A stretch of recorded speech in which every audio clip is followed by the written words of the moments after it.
live. Thank you all so much for joining. We are here today with Hillel Fuld. Hillel is dubbed as Israel's top marketer, journalist, and social influencer.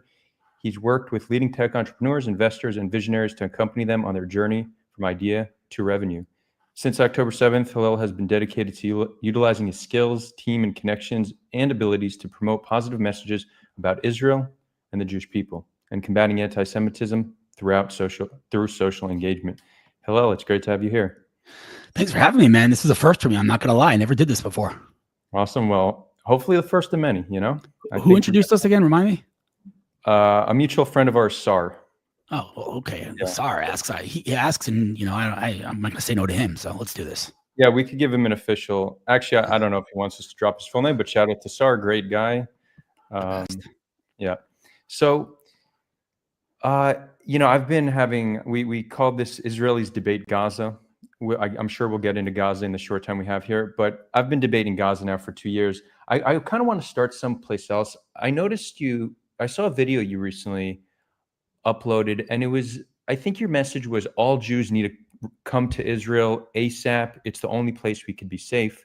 So I kind of want to start there because when I reflect on Zionism and its successes and failures, the success is obvious. We built a Jewish homeland on our ancestral lands.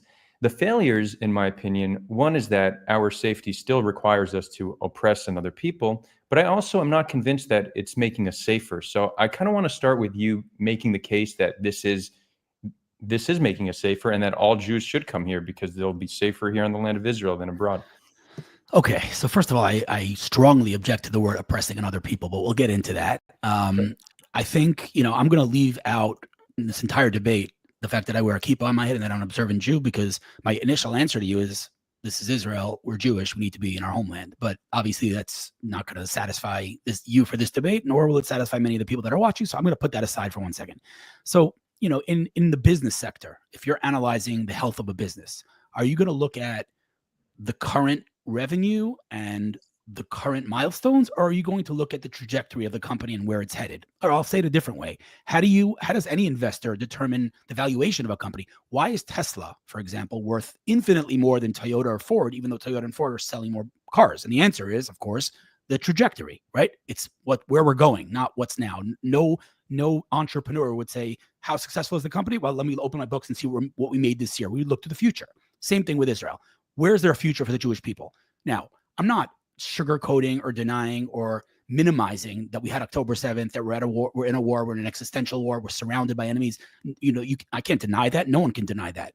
But I'm not looking at right now. I'm looking at the future, and we're looking at the trajectory of Jews outside of Israel, and we're looking at the trajectory of Jews in Israel. Here, we're building an incredible future. And here we have an army dedicated to your protection. Now, that army failed on October 7th. Again, no sugarcoating that. But that doesn't change the fact that there is a mission and an army with a mission, whereas anywhere else in the world, as we've seen over the past 2 years, no one is concerned with the safety of Jews. So if you're going to look at, which is a pushback that I get a lot, if you're going to look at how many Jews have been killed in Israel versus how many Jews have been killed in America, well, then you would definitely conclude that Israel is more dangerous.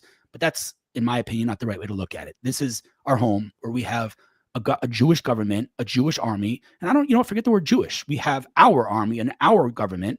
Sometimes we debate with our government, we disagree with our government, but it's our government, and we are here protected. So that is why I think all Jews should be in Israel. And again, I'm putting aside the theological reason. This is the only place where we have people and we have an army defending us. Okay. So I think, you acknowledge that that there's a case that in the shorter term or in the near past, we have not been safer here because of October 7th and other terror attacks. So that's really how I've been looking at it. We could speculate on what the future holds. And there are growing trends of anti-Semitism. And in the past, that has led to violence. But it's hard for me to still see us being the safest here. Just all the historical data we have since the establishment of the state, Israel has been probably the most dangerous place that has a large population of Jews for Jews. And another concern I have is just, and I want to be careful with how I frame this, Israel's actions affects how Jews are treated globally, right? That's not where anti-Semitism comes from. I describe anti-Semitism as a fire that has raged for thousands of years. Israel's actions acts as a fuel to that fire.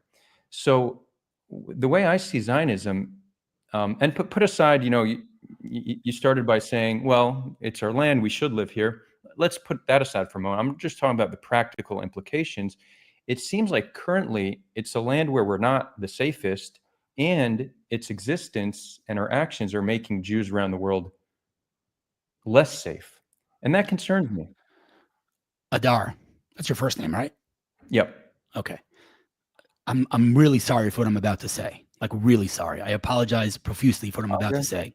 But what you just said is literally the equivalent of saying that girl was wearing a short skirt and that's why she got raped. Like, you're blaming the victim here. How could you say it's Israel's fault? Israel exists because of anti-Semitism. Anti-Semitism doesn't exist because of Israel. It's the opposite. We exist because we were butchered. 6 million of us were butchered in the Holocaust, and that's why, or that led to the establishment of the state of Israel. It's not that Israel causes anti-Semitism, and you don't have to look too far to prove that. Just look throughout history. Did we have Israel throughout history? No, we had anti-Semitism. So if Israel's causing anti-Semitism, how come there was anti-Semitism before Israel for thousands of years? Yeah, but so Hillel, that's why I prefaced it by saying this is not where anti-Semitism started from. That's why I described it as a fire.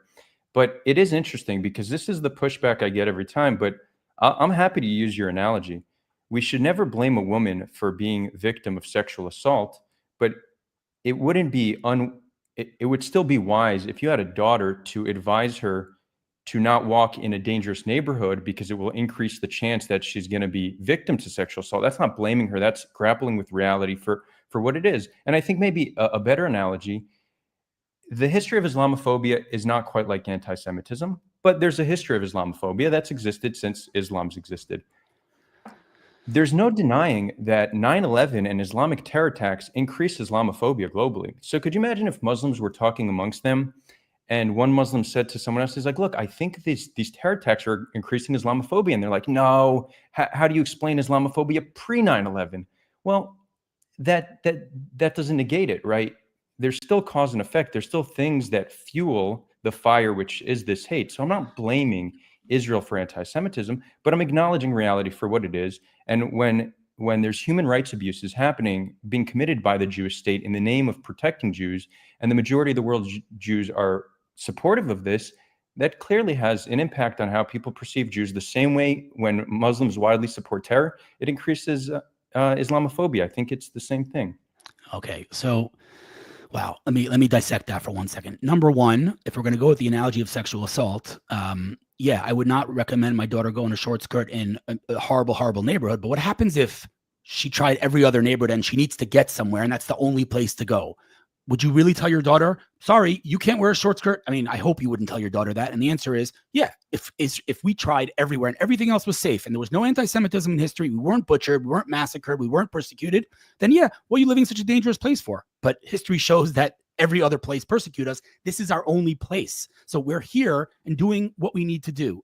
Number one. Number two, the whole narrative of human rights violations and oppression, like, I hope we remain friends after this, but your tactic here is a little bit dishonest because you're presenting a premise and upon which you're building an argument. And I fundamentally disagree with that premise. There are no human rights violations anymore than there were human rights violations in World War II. When the Allies attacked Germany, millions of Germans were killed. And by the way, to be clear, just before you say there's no comparison, Hamas has infinitely more support in Gaza than Hitler ever had in Germany. So if you agreed that Nazi Germany needed to be defeated completely and totally with no mercy and no compassion, yes, millions of Germans died because war sucks. And the Nazis did what they did, started that war, decided to act like Nazis, and therefore they needed to be defeated, even though millions of people were killed in World War II. Obviously, that goes for Japan and every other war, Afghanistan, every war. And so to say the Allies committed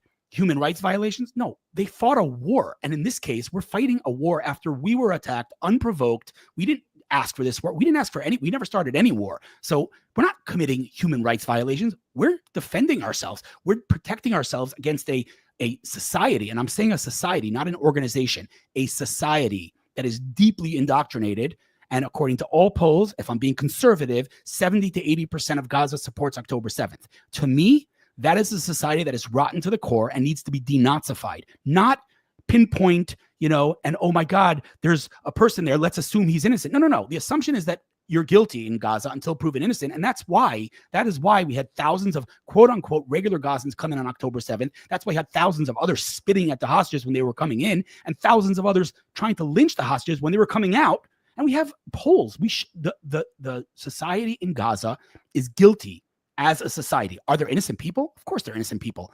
Was there ever a war in the history of the world where innocent people weren't killed? How come we're talking about Israel fighting a war as human rights violations when we would never say that about any other war in history? So I want to close the loop on the anti-Semitism thing, because I think it leads very naturally to the human rights abuses. You use the analogy, if your daughter had no other option, then she should still wear a skirt. So I think that's essentially saying, even though Israel's existence might contribute to anti-Semitism, that doesn't mean Israel should be dismantled. So I actually think we're in agreement there. That's not. Dude, hold on. I can't let this slide. To say Israel is responsible for anti-Semitism? No, that's not what I said. I said contributes to. It doesn't contribute. It prevents it. It finally gives the Jews a place to go. It does the opposite of contributes to it. We have very clear data. Every time there's some kind of operation in Gaza, anti-Semitic attacks increase. And this is not inconsistent with when there's Islamic terror attacks, Islamophobia increases. During COVID, anti-Chinese attacks increase. Hold on. I want to get personal here. Hold on a second. What do you do? What do you do professionally? I'm an entrepreneur. Okay. So there's something called correlation, something called causation, right? You can't say there's Israel. I understand. There's clear causation here. Look, it's not a correct thing to do. We should not collectivize people. That's one of the main themes of this channel, that group hate is always wrong. And we'll get, you generalize the Gazan people, and you believe they're guilty until proven otherwise. So we will get into that. But I constantly speak about anti-Semitism is wrong, but I think we still need to be honest about what fuels it. That's where I disagree with you. I refuse to accept that premise. That is a backwards premise. Israel does not fuel anti-Semitism. Anti-Semitism is buried throughout history, and every so often they find an excuse for it to flare up. And this excuse today is Zionism. But if it wasn't Zionism, it'd be something else. Israel does not cause anti-Semitism. Israel is the latest excuse for them to say, okay, we hate Jews, let's jump on this bandwagon. Israel does the opposite of causes anti-Semitism. It gives Jews a place to avoid anti-Semitism and get away from it. So I just don't agree with the premise at all. So when I see an increase in anti-Chinese sentiment during COVID-19, and an increase in anti-Russian sentiment when Russia invaded Ukraine, and an increase in Islamophobia after 9/11, and an increase in anti-Semitism when Israel engages in Operation Gaza, to me, it's very clear that people wrongfully attribute the actions of a state to the population.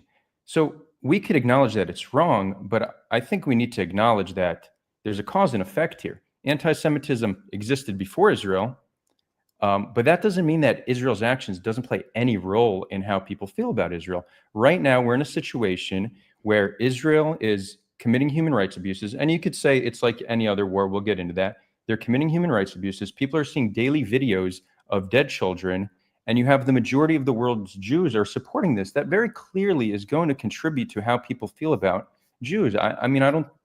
I'm saying, like, I'm sorry, like I'm being annoying and pushing back, but I don't agree with a word that you just said. Like, I don't agree that we're committing any human right. I think we're doing the opposite. I think the fact that let's get into that. So let's get into that. Wait, hold on one second. I have to address something very important.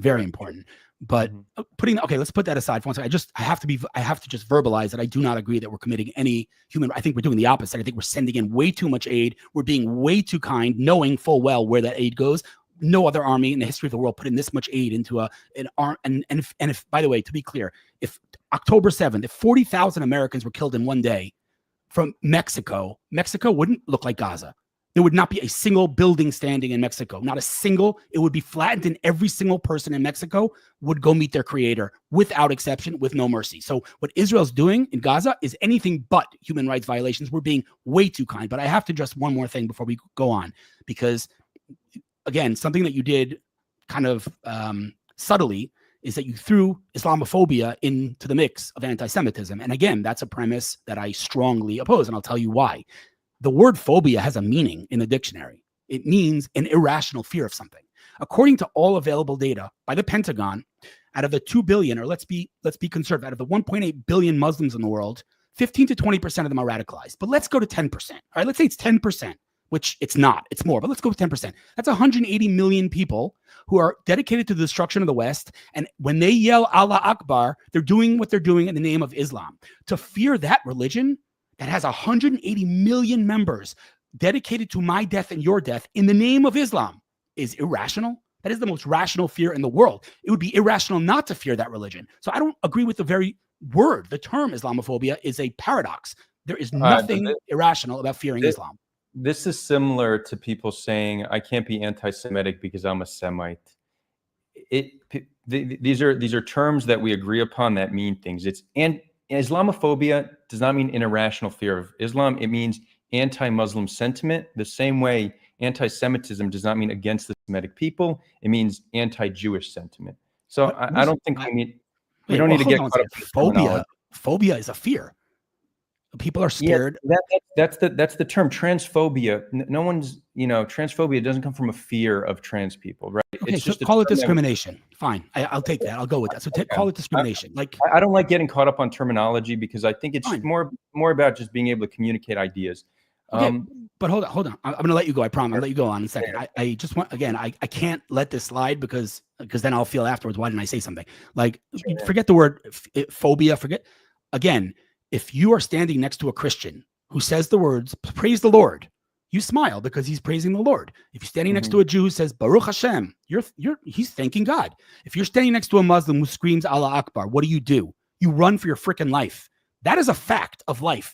If you're going to debate that, then you're not connected to reality, which means there is something fundamentally wrong with the way Islam is being used today in the world as a fundamentalist, platform. And to forget phobia, to be weary of those people, to maybe even take extra measure to make sure that they do not do what others have done is the most rational, logical, and not racist thing. The opposite of racist, to single them out, that is racist. The fear of Islam, again, not fear, the persecution, whatever you want to call it, makes all the sense in the world. They are killing us by the hundreds of millions, all right? And the billions and the 6 billion or whatever the number is of quote unquote innocent Muslims are quiet, are silent, and they are irrelevant, just like any conflict in history. The vast majority of Germans weren't Nazis. The vast majority of Japanese, it was the minority. The majority was silent, and therefore they are irrelevant. So if there's 200 or 180 million fundamentalist, radicalized Islamists in the world, they are what matters, because it only took 19 to take down the towers. They are what matters. They represent Islam. The rest are silent, then that is Islam. I'm sorry. So because we have limited time, I don't want this debate to just be Islam and how we perceive it. I'd rather go into Gaza and human rights abuses. So I'm gonna take it in that direction. So I say oppression and human rights abuses, and this isn't just Gaza. I view this in the West Bank as well. When you have a situation where one military controls a foreign population and there's no accountability if that military abuses their power, that in itself is a form of oppression. When you can do land seizures, when you can do checkpoints, home searches, curfews, these are all forms of human rights abuses and oppressions. When it comes to Gaza, it's significantly worse. Now, you can make the argument, if you were to make the argument, I think human rights abuses is legitimate in war, to me that would make, I would disagree, but I would understand that position more. To say we need to be harder on them, but there's no human rights abuses. Imagine a family sleeping in their home, and that family never wakes up because they're incinerated overnight. Why? Because there was a tunnel underneath their home that Israel got intel that there might be a militant there. You could still take the position that Israel should incinerate that family, but that is an abuse of a human right. They have the inalienable right to life that was taken from them. And you have situations like this thousands of times over in Gaza. You have over 1,500 families that have wiped from the face of existence. There's many things we have done that are not essential to fighting Hamas, that are in excess, like the dismantling of the healthcare system, like the destruction of their water system, systematic destruction of their homes. We turn large swaths of Gaza into no-go zones, and we shoot anybody on sight, even women and children. Bro, I'm trying so hard to like let you finish. I'm like, let me give you one more example. And again, one of the reasons why it's so bad is because there's a low level of accountability, because we revere the IDF. But you had a 72-year-old man that was taken by the IDF, used as a human shield. He was made to go into multiple homes to see that it's not booby-trapped. After hours of him doing this, they released him, and then another unit shot him dead. That report is significant because it shows 2 war crimes committed by 2 units operating side by side. It's also not true, by the way. No, I mean, we have testimony from IDF soldiers that this happened.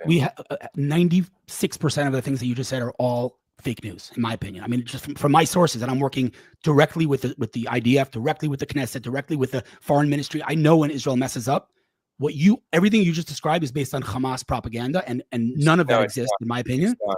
But listen, here's the thing, right? You started off with yeah, go on. I just because you're denying everything I'm saying, and you're saying because you work with the IDF and the foreign ministry, countries have an incentive to misinform. People don't like admitting their war crimes. You admit a war crime when it's on camera and you have no choice. So if the way you're understanding what's happening in Gaza is relying on the IDF, that would be equivalent to somebody saying, I rely on Hamas to get my information. But you are relying on Hamas. Where are you getting your information from? This is a whistleblower report from IDF whistleblowers who reported on this. Okay. This is I rely primarily on video and photo evidence. Video and photo evidence is number one. Whistleblowers on the ground, people on the ground, and then or different organizations that are operating on the ground. Hamas and Israel, everything they say should be taken with a grain of salt. They have an incentive to misinform and a history of doing so. So none of what I said comes from them. That would be a huge mistake. Okay.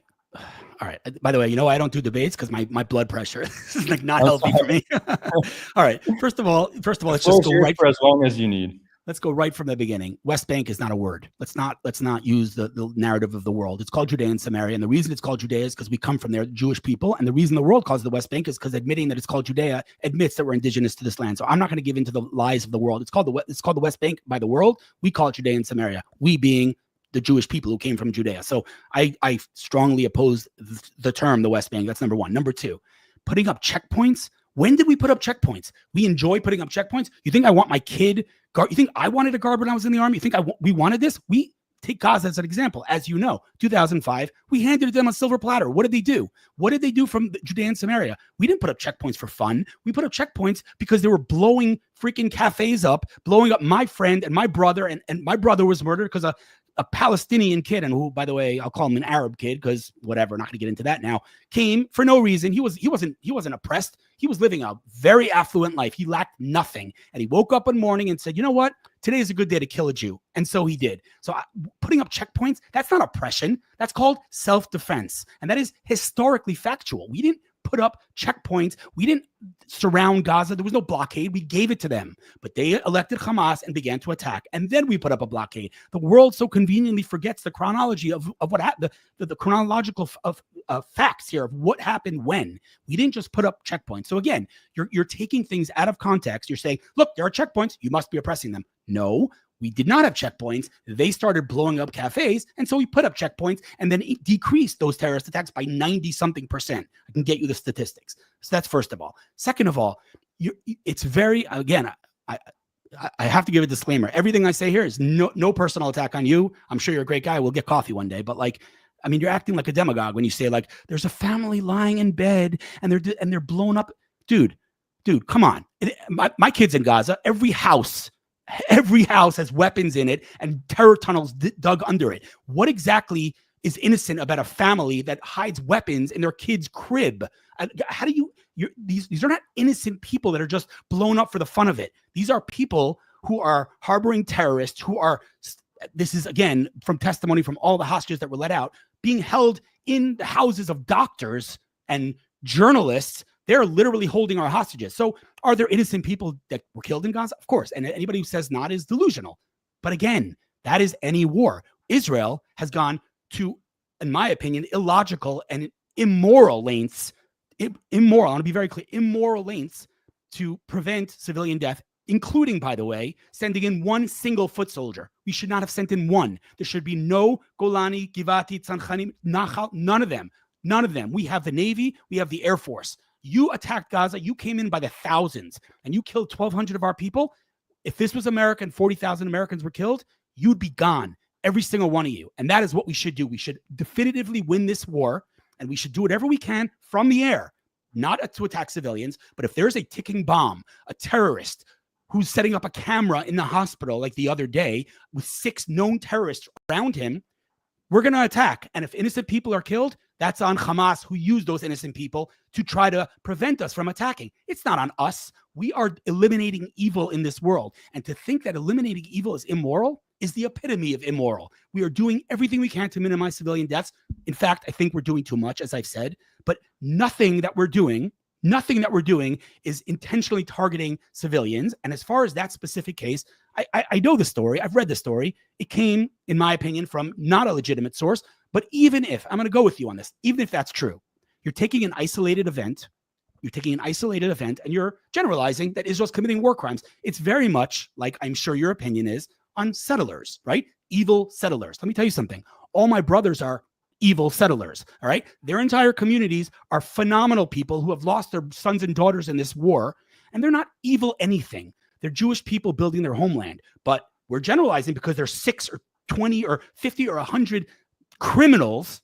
Let me be very clear. If you're acting violently, you're a criminal and should be behind bars, but they are not representing anyone. They are single individual people doing something wrong. And to say evil settlers, because there are those, let's say 100 people doing that, is no different than saying secular rapists. Like, what is the fact that he lives in Judea and Samaria have anything to do with his criminal activity? Just like the fact that a person's secular has nothing to do with the fact that they're a sexual criminal.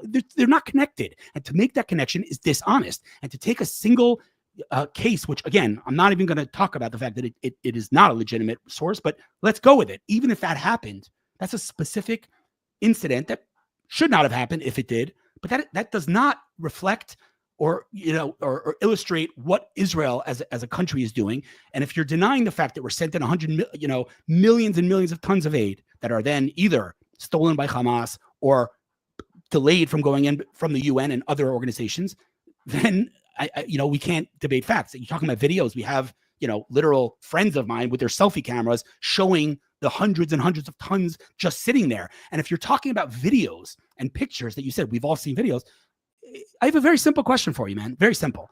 If there's starvation in Gaza, if there's genocide in Gaza, how is it that every single kid that the New York Times and the Washington Post and every other media channel has shared of the starving kids, every single one of them, without exception, is a sick kid, proven with his medical records that he was a sick kid? If it's so bad in there, why do they keep lying? Why are they using AI images? I shared one yesterday of a woman holding her son in Gaza with blood all over his face, and she accidentally moved a certain way, and guess what happened? The Snapchat filter messed up, and the blood on her kid's face went to her face because it was an injured filter on Snapchat. Why are they doing that? If there's real genocide, if there's real starvation, show me the thousands of people that died of starvation. Show me the millions of people being killed in this genocide. Where are they? They're all using AI images. Why? Why are they using sick kids? Show me facts. Show me real videos. They can't, because it doesn't exist. And if it did exist, they would not be caught lying on a daily basis. So I want to know from you, if that is really happening there, why is it that we keep catching them in a lie? Yeah, so I think there's actually a very simple explanation to that. It's that sick children are the first to die from malnutrition. It's essentially the canary in the coal mine. We're ringing the alarm bells. We're saying, look at all these sick kids are dying of malnutrition. This means that famine is starting to set in. I don't think that's propaganda. Bro, that's just the guy had cerebral palsy, and he looked like that before the war. We have evidence. We have his medical records. He looks like that because of his sickness. It's not the defense you think it is to say, why is it only sick kids dying from malnutrition? They're going to be the first to die. That's not what I asked. That's not what I asked. We know children are dying. We know there's malnutrition. We had a report, unless you want to say that Nir Hassan, who did a video, that this was a report in Haaretz, and Haaretz is a left-wing media, but that's not the same as fabricating stories entirely. Yes, it is. He did a video stream he did a video stream walking through the hospitals, going to different beds and seeing the malnutrition that's kicked in. The fact that you have dozens of human rights organizations recognizing that there's malnutrition or famine, the fact that we know people are dying from malnutrition, and why is it that Israel all of a sudden is allowing all these airdrops? Why do they open 2 new aid points? Israel themselves are taking steps because they recognize that there's a humanitarian crisis and global pressure is causing them to do so. So the only people denying that's why. Not because of there's malnutrition. It's because you're telling me the world is lying, everybody's lying, and Israel can't prove that they're lying, so they just let in more aid. That's highly implausible. Are you telling me because the world hates Israel, it must be true? The world hates the Jews, so they must be right? Is that what you're telling me? Like, no, yeah, the world's lying about the Jews. What I'm saying is the idea that just because Israel said so, if that's your source of truth, you're going to be constantly led to the wrong conclusion. I didn't say a word about Israel.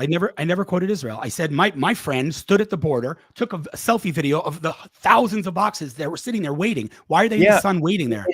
Israel has let in pro-Israel influencers as journalists into Gaza to take. They did this whole campaign. We saw them do that. No, the only journalists allowed into Gaza are pro-Israel influencers. You're not addressing the issue, dude. Are there boxes there? Hold on, I am. Let's get into that. But the fact that there's food sitting at the border, that doesn't mean that there's no famine in Gaza. You have a clear issue with distribution. You have a supply chain issue, partially caused and contributed to by Israel. Fake news, bro. I'm sorry. We didn't have this issue. We didn't have this issue before Israel decided they're not letting anything in for 2.5 months, and then they decided they're going to set up the GHF, and they let in 0.6 meals per person per day for 3 months. And then we started seeing people dying daily. So then they started blaming the UN and started doing these airdrops and trying to do this spin. You have people dying every day for malnutrition in Gaza, and Israel is primarily responsible for it. That's not fake news.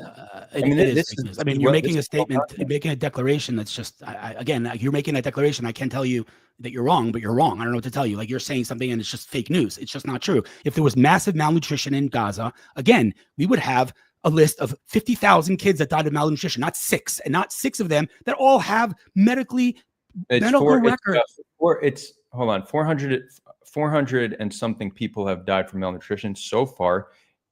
What you're saying is it's not a severe famine where tens of thousands are dying yet. We're trying to prevent that. Dude, how many people died of malnutrition in Chicago yesterday? What are you talking? 400 people is massive famine? 400 people out of 2 million people is famine? It's called people who Hamas starved. Hello, that's a different argument. We could debate the extent of the famine, but to deny that it exists. There is no famine. There's no famine. If 400 people died, that's not famine. If people are dying every day for malnutrition that can be solved, right? There's many issues. There's many areas where you have famine that's very hard to solve. This is manufactured. This is malnutrition that has been manufactured by deliberate decisions Israel has taken. The alarm bells are ringing. We're saying, guys, it's going to get worse. So yeah, we don't have tens of thousands dying, and that's because the world is starting to do something about it. But to say that there are definitions for famine. We have definitions. We can't just throw words around. I mean, we saw they actually changed the definition of genocide to accuse Israel of genocide. Whatever. Listen, dude, bottom line, if you walk into Harlem, okay, people die of malnutrition. Is there famine in Harlem? The American government could give it, it's solvable. Is that famine? No, it's called people who don't have money to pay for food. That's it. It depends. The way famine is defined, it depends the number of people who are in a stage 5 food scarcity. But let's move beyond the famine thing. I think we both shared our one more thing. Yeah. One more thing about that.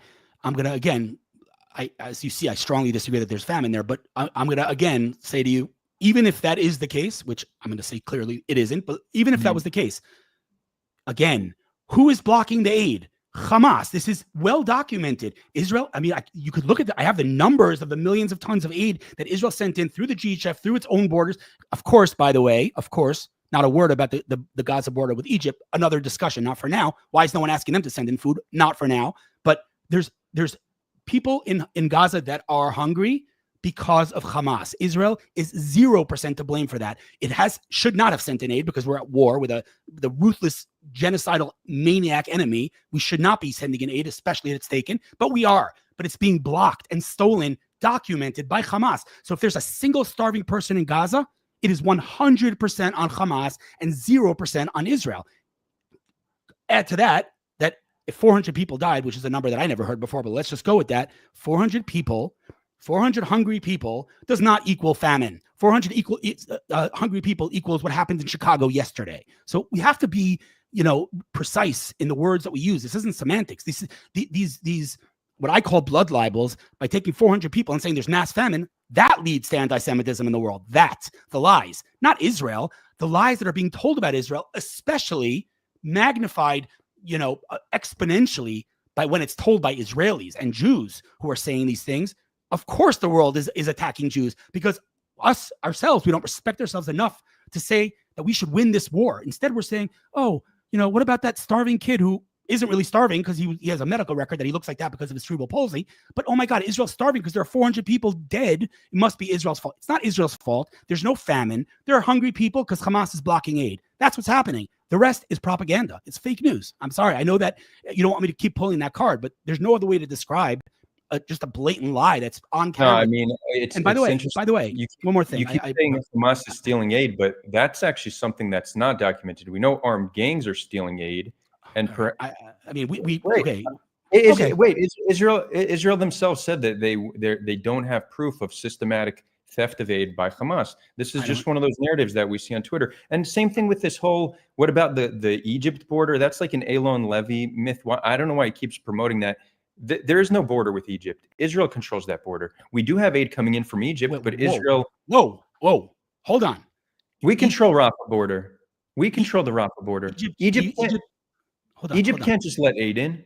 They can't. They have no way to do that. We need to approve the aid. Trucks are coming in from Egypt. We approve them. So this whole narrative, what about Egypt? What about Egypt? No, that's us. That's our border. Okay. We control Rafah. We approve the aid that is being sent in from Egypt. No aid is being sent in from Egypt. What do you mean? No, that's not true. No, Hillel, that's not true. Trucks are coming in from Egypt. It's just limited. We have this whole bureaucratic process. It's well documented. Okay. Why? Reuters interviewed 11 aid workers and truck drivers who are bringing in aid from Egypt, and they explained. They said, look, we're coming in with aid. We need to wait there for days. We're not getting permission to bring the aid in. The hours in which they're open are very limited. We're trying, but it's not working. Israel is limiting the amount of aid that's being brought in from Egypt. This is documented. Okay, let me ask you a question. I'm just out of curiosity. Like the picture that I'm looking at right now on my phone with the 400 tanks on the Egyptian border with Gaza. Fake news. Egypt's not reinforcing their border with Gaza. They didn't put up a fence to not make sure that no Gazans come into Egypt. They did. They don't. Okay, they don't want. Wait, hold on. Wait, if that happened, what I just said, that they reinforced their fence, they're not letting a single Gazan in, and they're reinforcing it with hundreds of tanks. Why is no one, including yourself, saying, dude, there's a famine in Gaza, man. There's genocide. Let them in. How come no one's saying that? How come you're coming to Israel with that? Israel, the one that was attacked unprovoked. Don't come to us. Go to Egypt. They're Muslim brothers. Tell them to let them in. The reason why I think many people are not telling Egypt to take them in is because they don't want to contribute to the ethnic cleansing of the people of Gaza, because they know that if they leave, they'll never be allowed back. Ethnic cleansing? If you kick people out of their homes and don't let them return, that's by definition ethnic cleansing. That's the definition. So it's a form of extortion, saying we're going to keep. We're going to keep. How many Palestinians were there? How many Arabs were there here in 1948? How many are there now? I know the population has grown. That's not how you determine. That's not ethnic cleansing. How could you ethnically cleanse someone when a population increases exponentially times 10? Wait. Hold on. 1948. If you look at the amount of Palestinian Arabs who were in Israel proper, it dropped significantly. They moved to other places in the world. What does that mean? Proper 48. Israel? 48. The 1948 borders. The number of Palestinians there dropped significantly because around 750,000 either fled their homes or were kicked out of their homes. They were not allowed to return. Some tried to return every year, and we're doing the same thing here. You're setting a premise I disagree with. But go on. But you said you're talking about growing population, so that's a drastic decrease of Palestinians in Israel proper. But we're not. That's just another topic. Ethnic cleansing. If we kick Gazans out, which is our officially stated policy, Netanyahu is talking about relocation of Gazans, and I imagine you probably support this as well. It's not that the plan is Gazans leave and then we'll let them back one day. It's leave for forever. That is ethnic cleansing. Okay, but again, you're making statements as if they're true and they're not true. That's not what happened at all. What happened is I know. Egypt doesn't want to let I'm not talking about Gazans in. Egypt. I'm not talking about Egypt, dude. You're talking about ethnic cleansing, okay? Let's talk about 1948. If you want to talk about ethnic cleansing, because we kicked Arabs out of their house, let's talk facts. That's what you're describing and claiming is true. And No, you're I building didn't bring up 48. I'm talking about Gaza, and then you said, but look at the growth of population since 48. I used ethnic cleansing to describe relocating Gazans out of Gaza and not letting them return is by definition ethnic cleansing. That's no, it's not. So what is that? Ethnic, dude, if someone wants to leave Gaza and we're allowing them to leave, that's not, on the contrary, that's the opposite. Letting people out of a war zone is for their favor. That's not ethnically cleansing. And if you want to stay in Gaza, because Gaza's your home, then for the love of God, stop calling yourself a refugee. Is Gaza your home? You don't want to leave Gaza? If we kick you out of Gaza, it's ethnically cleansing you from Gaza. So Gaza's your home. Then how are you a refugee? I think you really nailed it, because that's exactly Israel's policy. Make Gaza unlivable, make life for Gazans unbearable, so they voluntarily leave. So speculation, Your Honor. Technically, it's not ethnic cleansing. Yes, sure, there's some level of speculation there, but Netanyahu has made it clear that he would like to relocate Gazans. It's clear that Smotrich and Ben-Gvir would like that as well. He needs to appease them to stay in power. When we look at how Israel's engaged in Gaza, from the systematic destruction of civilian infrastructure and the low level of disregard for civilian life, it's not hard to reach the conclusion that there is an attempt to make Gaza unlivable and an attempt to have Gazans voluntarily relocate. Because in the 21st century, when all eyes are on Gaza, it's very hard to forcefully make people leave. But if they voluntarily leave, like you said, it's not ethnic cleansing. I think that's our approach, and I think the world is rightfully outraged at her approach. So you're now saying, okay, so Israel's fighting a war, the place has become unlivable, and Israel's goal is to make it unlivable so that people want to leave, so Israel can say they want to leave. Okay, that's the mother of all speculation. The reality is, on the ground, the facts, not speculation, is that they attacked us, we retaliated, we defended ourselves, and we won the war. They attacked us, started a war, we won the war, and now they're crying. That everything you're saying is all speculation. You know what? Maybe you're right, maybe you're wrong. I don't know. I know the facts. I don't know speculation. You're saying Netanyahu does this, Smotrich wants this, Ben-Gvir wants that. Maybe. Do you read minds? I can't read minds. I can tell you we're fighting a war. Netanyahu, it's his publicly stated goal that he would like to relocate Gazans. I'm sure he has a plan B. You mean right? If Trump's idea? Correct. That he thinks is a great idea. Yeah. To let people leave. To relocate Gazans and not let them return. I don't know what you're using the word relocate as if this is an aggressive, forceful thing. The only relocation that Israel did is in 2005 when it relocated 10,000 of its civilians violently against their will, undemocratically. That was relocation. To say to a Gazan, dude, you're in a war zone. You have Hamas ruling over you. You're being oppressed by their own leadership. You want to go to an African country? Here, your house is $1 million. I'll give you $2 million. Enjoy. That's relocation. That's the what is that? What is immoral about that? To destroy a person's way of life, to destroy all infrastructure needed for life. Not what happened. To kill, closing in on 5% of the civilian population, and then to say, "Oh, well, it's their choice to leave, and they'll never come back." That's not a morally defensible position. Here's the thing, man. Here's the thing. Again, I'm going to say it again. I'm sorry that I'm repeating myself, because I mean this, like, genuinely. I hope we're friends. And again, let's go get a cup of coffee. But there's something. Personal. Okay, yeah, I'm saying there's something fundamentally wrong with the way that you're debating here, because you keep building like a deck of cards on top of a premise that is fake news. Like, you're saying we did this and we did this. 5% of the population. Where are you getting that number from? From the Gaza Health Ministry, because no one else, including Israel. I don't know if you want to get into this, but this. One second. Okay.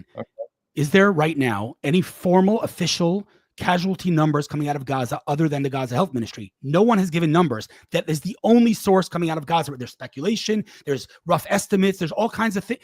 The Gaza Health Ministry is putting out numbers. The Gaza Health Ministry is Hamas. If we're quoting the Gaza Health Ministry, we are quoting pedophiles. I will not continue with that premise that we killed 5% of the population. It's just not true. So let's talk about this, because this is my main area, one of my main areas of research since October 7th. The Gaza Ministry of Health does not have such great capacity to fabricate, because the way they report, every month they released a list of fatalities where you get their name and ID number. All these names and ID numbers.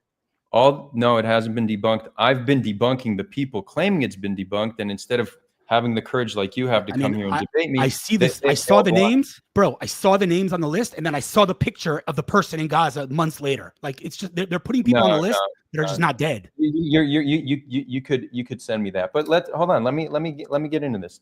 So we get their name and ID number. All these names and ID numbers exist in the Palestinian Population Registry, which Israel has full access to. Israel can verify this. It's also a publicly available list. It's open. It's available for public scrutiny. It's under immense public scrutiny, and no fraud has been found. Israel themselves don't deny the legitimacy of this list. And we know from a report by Mikorit that intelligence officers said that we did an investigation and we find this to be reliable. Not only do we find this to be reliable, they recognize it to be an undercount because it's impossible to count all violent deaths in real time. So the Ministry of Health gives us a minimum number of violent deaths. There's a margin of error there. There's going to be some misattributed deaths that shouldn't be there. We could assume there's a margin of error. What? You saw the list? You saw the list? Yeah, I have the list here. I analyze it all the time. On that list, I'm curious. On that list, how many of the dead people are Hamas operatives? So zero. Wait, hold on. It's not zero, but it's very few. It's true that Hamas operatives, there's very few on the list. Wait, hold on. Let me just make my point here. If they're not reporting Hamas operatives as part of the dead, according to Israel, we've killed, let's be conservative, 60,000. Let's go 40,000. So if we killed 40,000 and they're claiming we killed altogether 70 or 80, whatever the number is, and they're not including Hamas operatives, that means half of that were Hamas operatives. In addition to that, no. Hold on. And the deaths that they're reporting do not include natural causes. Anybody who died in Gaza is on that list. It's absurd. That's not true. Hillel, it's simply not true. Okay, I'll tell you how. Let me just ask you something else. Let me just ask you something else. 1 second. Yeah. That's what I've seen with my own eyes, but we can't debate facts. But the reality is, you do agree that the list that you're quoting as reliable was given by the Gaza Health Ministry. Who runs the Gaza Health Ministry? It's a simple answer. It's Hamas. There's only one leadership in Gaza, and it's Hamas. So if you're claiming again, this isn't trusting Hamas, as I already said, we shouldn't do. If they're releasing verifiable data that Israel can verify, it's no longer just Hamas's word. You have a system of checks and balances. That's why Israel themselves rely on this data and recognize it to be.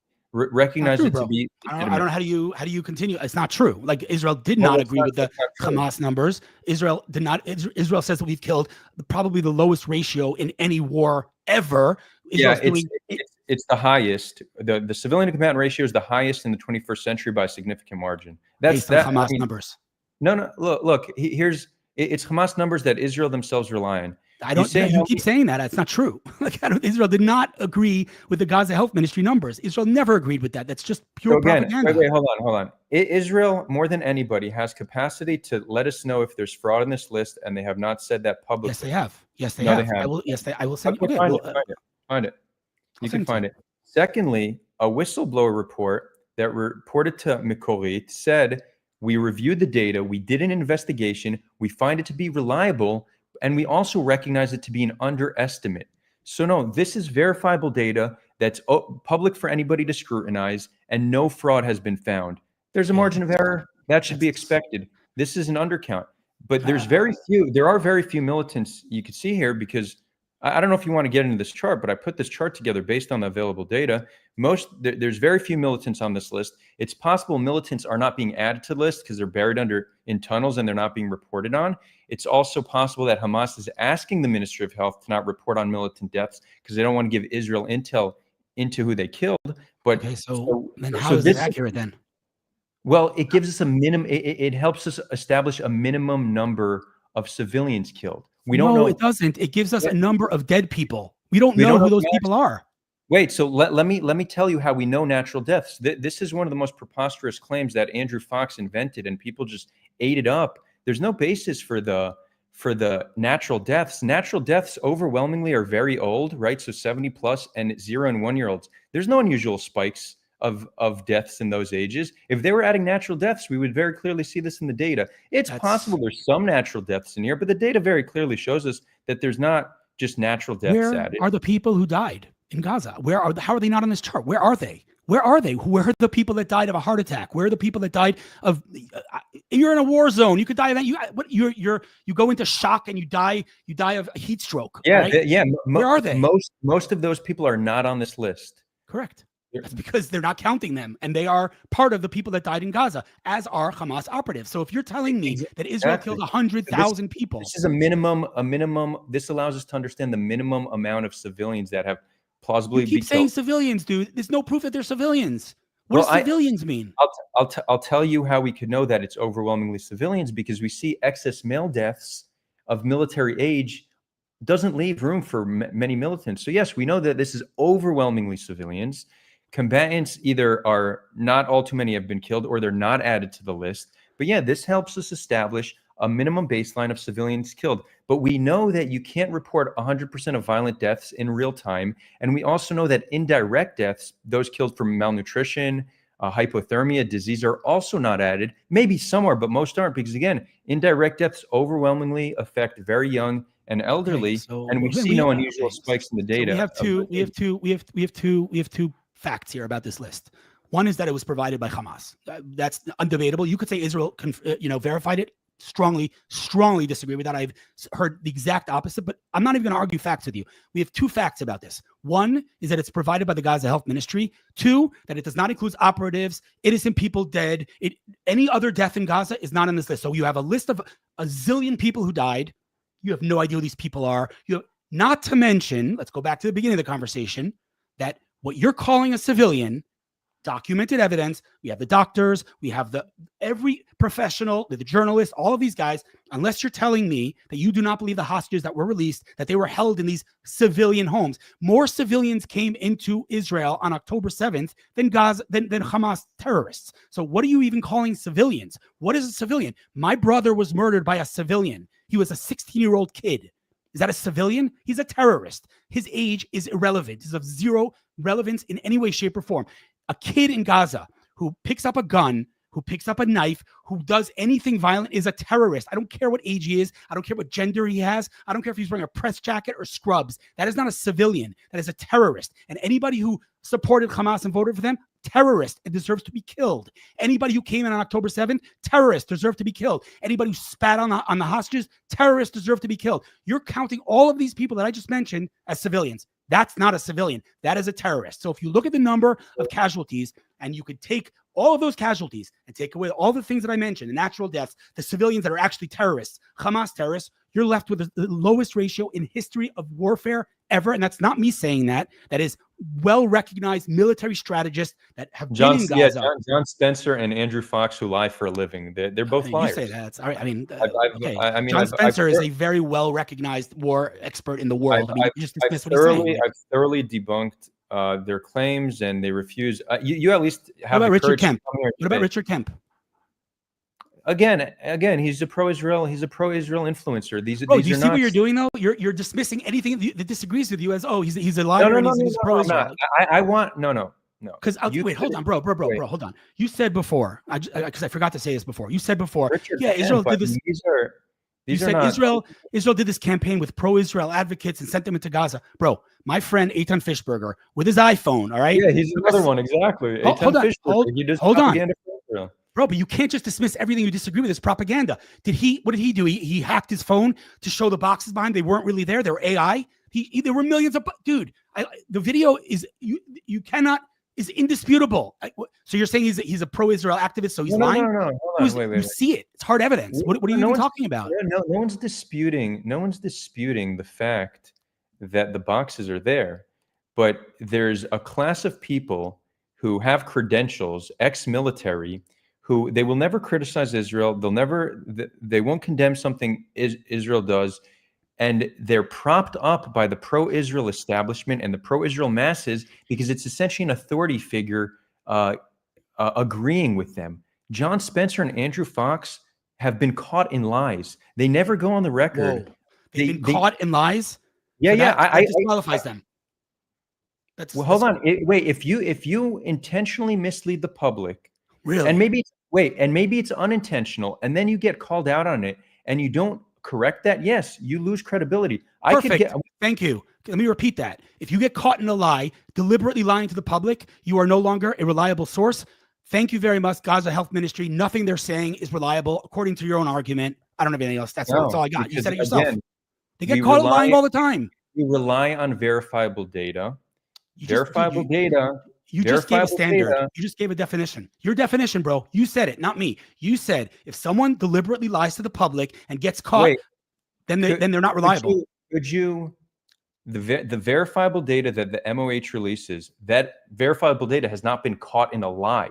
So no, that argument doesn't hold. That wasn't your argument. You didn't just say that, bro. You just said something very specific. You didn't say that Richard Kemp was caught in that lie. You said he's a liar. He's been caught lying, and therefore he's unreliable. So take that same standard. Take that same standard.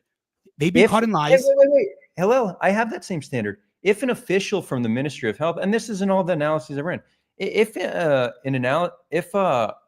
somebody from the Ministry of Health comes out and says, in this attack, 200 people have been killed, that should be taken with a grain of salt because that's not verifiable. They're capable of lying in that instance. So yes, I do hold that standard for Ministry of Health officials. I rely on verifiable data that Israel themselves use. But both Andrew Fox and John Spencer have intentionally misled the public continuously. They get called out on it, and eventually they'll change their narrative. I could give you clear examples. I mean, what you're saying right now, you're saying this guy's saying something that I don't agree with, and the haters of Israel are saying he's lying. Therefore, he's a verified liar because he. Oh no! I could tell. He's a well-recognized, globally acclaimed war expert who's been in more war zones than both of us combined times 50. All right. So if you want to dismiss everything he's saying because, hold on, you want to dismiss everything he's saying.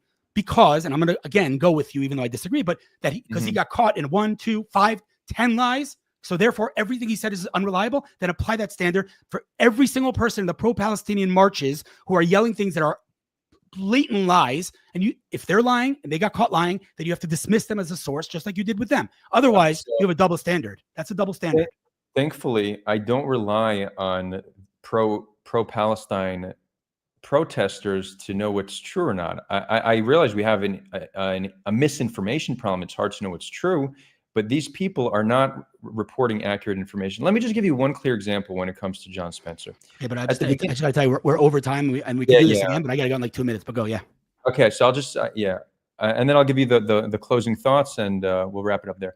So at the beginning of the war, John Spencer was pushing this myth that civilian to combatant ratio is 9-1. That's the average.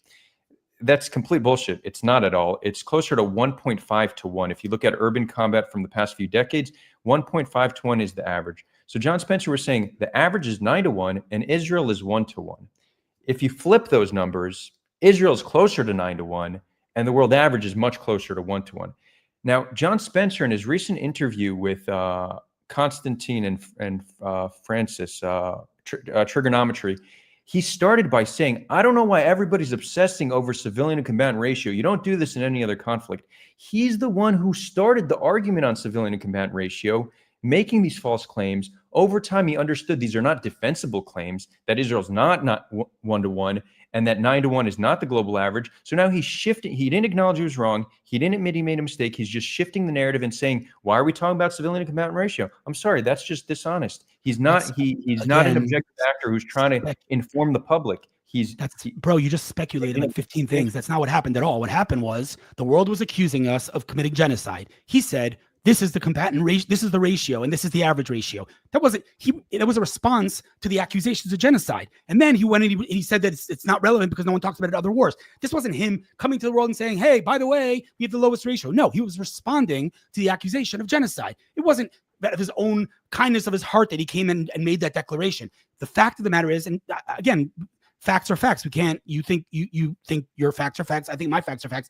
Do any research you want. Anywhere you want, any average of warfare, anywhere, and you'll see that his numbers are close to accurate, close to the decimal. But it doesn't matter because you have your facts, I have my facts. But the reality is, just to pull it back in, and you can take the final words. I'm just saying that, in my opinion, the tactic that you used here, pretty much across the entire debate, was you set a premise which was false, and then you built an entire argument on that premise. Israel's committing atrocities, is committing human rights violations, and therefore this, and therefore this, and therefore this, but they're not committing human rights violations. So, I think just from a purely rules of debate or whatever you want to call it. Like that's just an unfair way to debate, because I don't agree with any of the premises that you're saying. Wait, Hillel, but I think you just need to acknowledge that you have a different standard for what a human rights abuse is, because you yourself said anybody who supports Hamas should be killed. So you're supporting killing the majority of the Gazan population.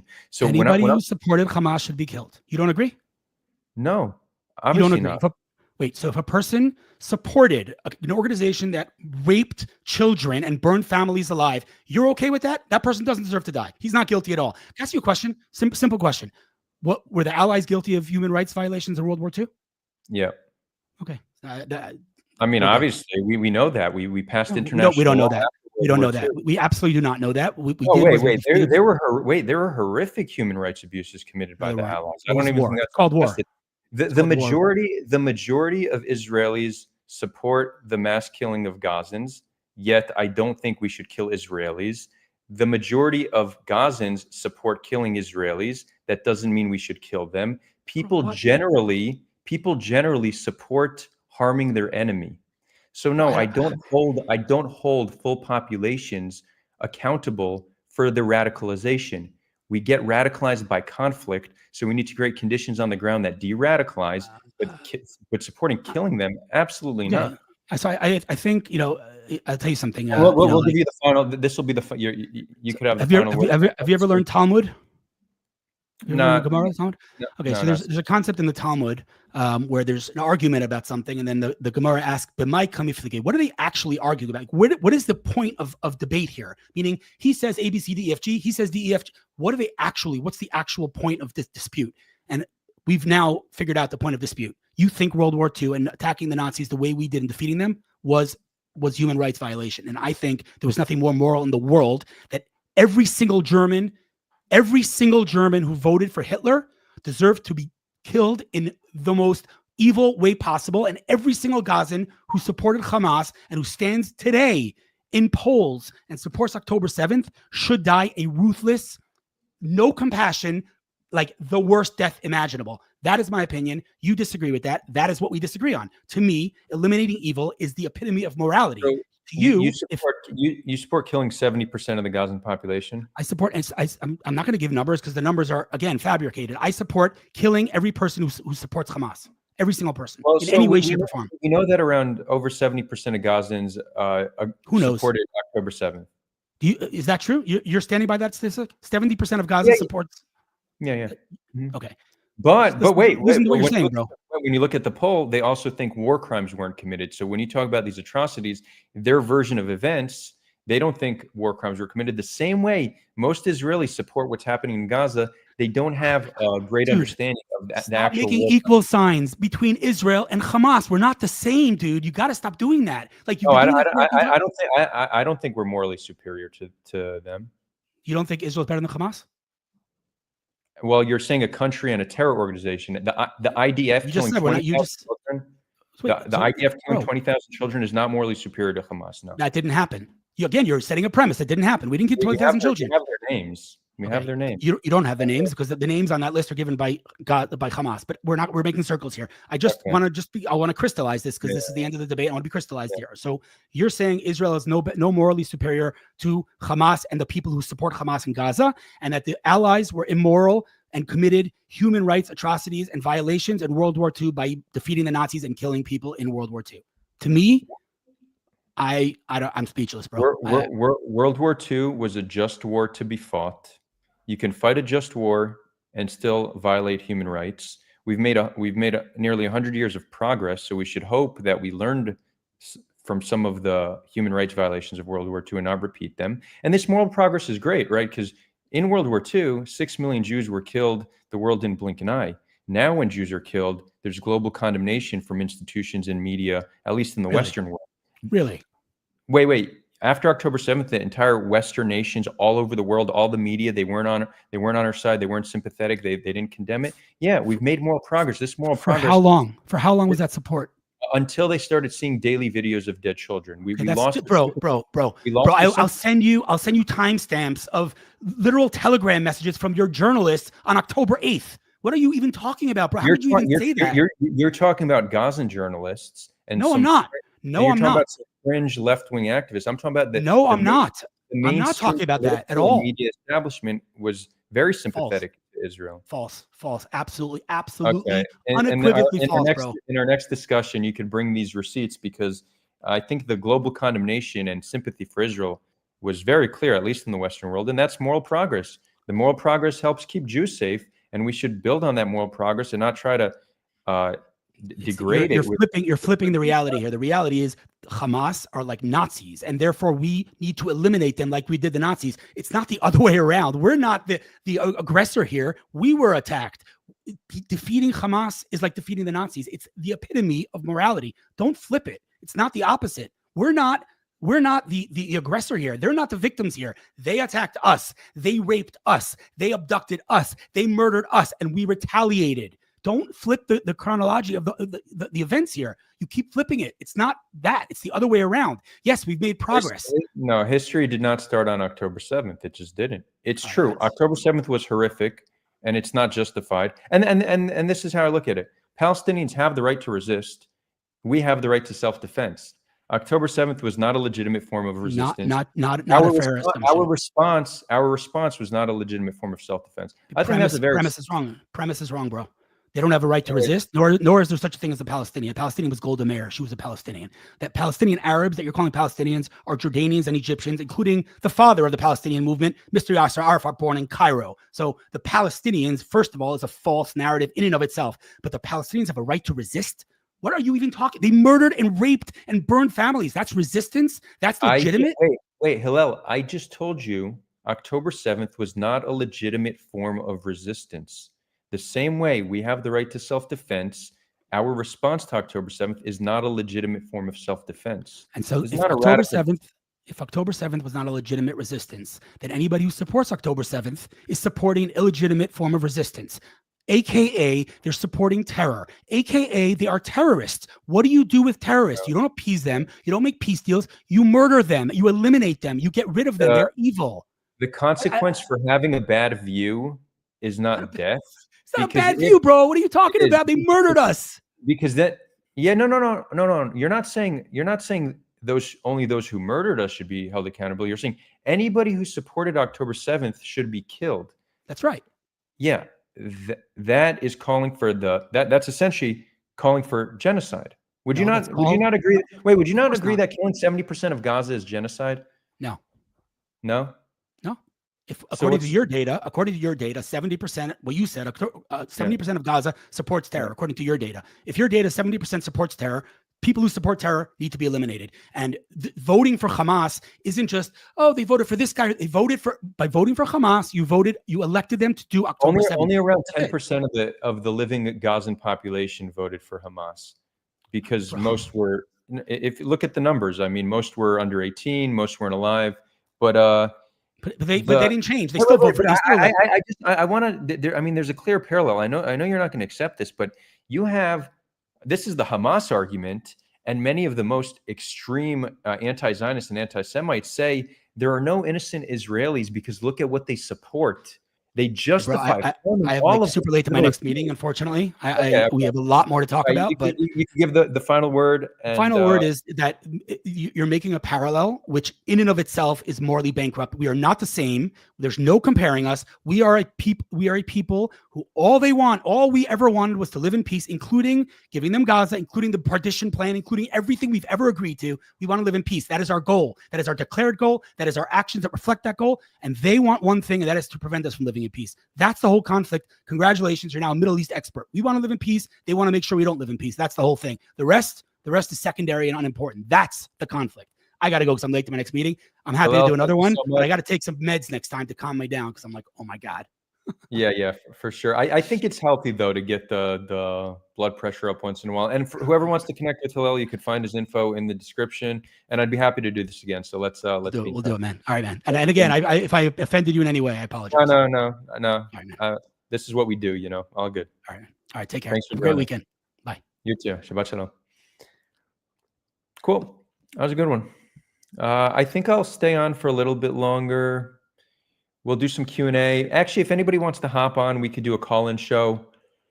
We could do a call-in show. We could do Q&A. We'll prioritize super chats. It's interesting because I would say of all the people I've debated, we've probably been the most ideologically opposed, right? There's worlds apart between our perspectives, and it's nearly impossible to find any common ground when the gap is that large. At the very least, hopefully there's a good viewing experience for the viewers, and that a lot of people learned something from this, and at the very least, at least had an entertaining time. Yeah, we have good turnout. Maybe we'll do an after party on Discord.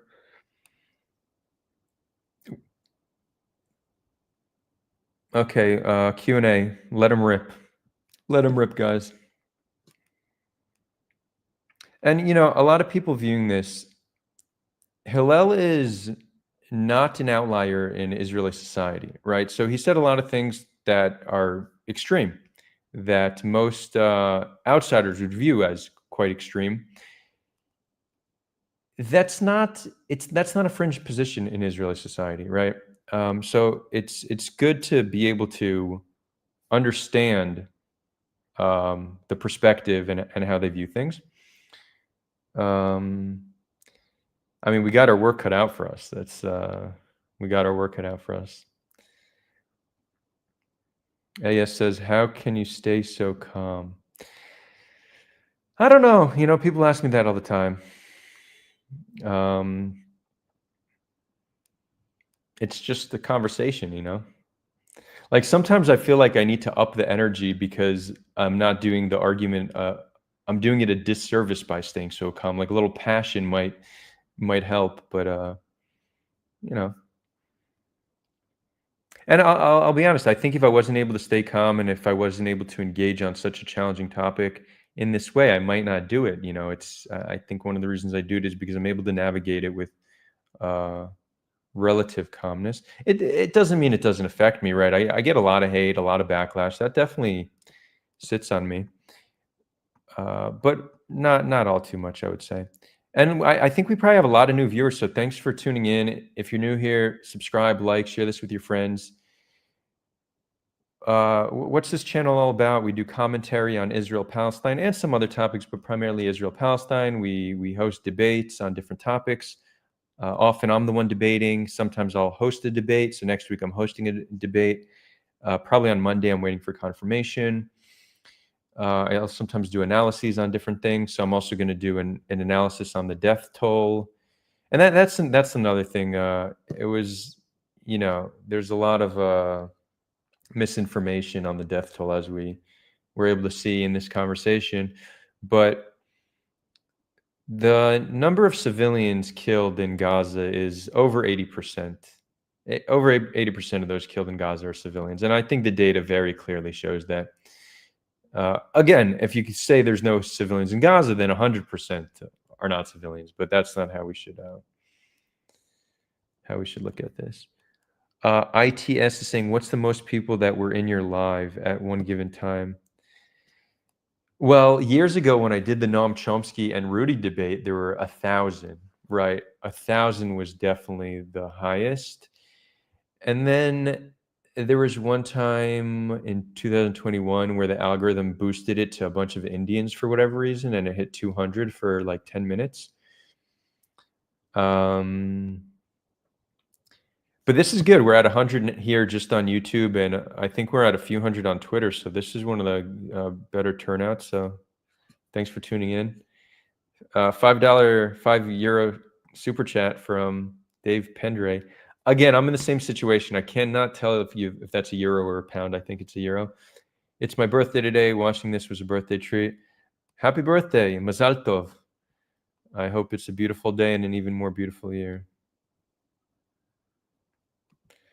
Let's see. Nab Hill says, Adar, first I wanted to say you did amazing in this debate, in my opinion. Thank you so much. Do you think his position is mainstream in Israel? Yeah, so that's what I was just saying. That's not a fringe position. I would say he's definitely on the right. So is that the majority position? Probably not. But that's a pretty significant. Hillel is not fringe. His position is very much not hard to find in Israel. Am I streaming on Discord? No, but we could do a little after party in Discord. We'll probably do 15 more minutes here, and then we'll bring it over for a conversation on Discord. I'll drop a link for whoever's leaving now. Here, at least join Discord so you could join. We have an awesome community of Israelis, Palestinians, and people from around the world. So join us. We do conversations all the time. I just dropped a link. Let's see. Zama says, when Hillel said that Israel or Jews' mission is only one piece from the beginning, what does he mean? Don't they want to dismantle the Al-Aqsa Mosque and rebuild their temple? I'm not sure what he meant by that, but yeah, I mean, there are some number of Jews that would like to rebuild the third temple. It's not really relevant today. There's no political movement to build something on Temple Mount. It's not politically feasible. There's no real political movement. But yeah, I would say the far right and religious Israelis, a lot of them, if they had the opportunity, they would like to rebuild their temple, which is an understandable position, right? That's the holiest site in Judaism, and there's a mosque there. So if you're religious, why would you not want to build a temple there? But most understand that it's not feasible, so there's not much will or desire to do so.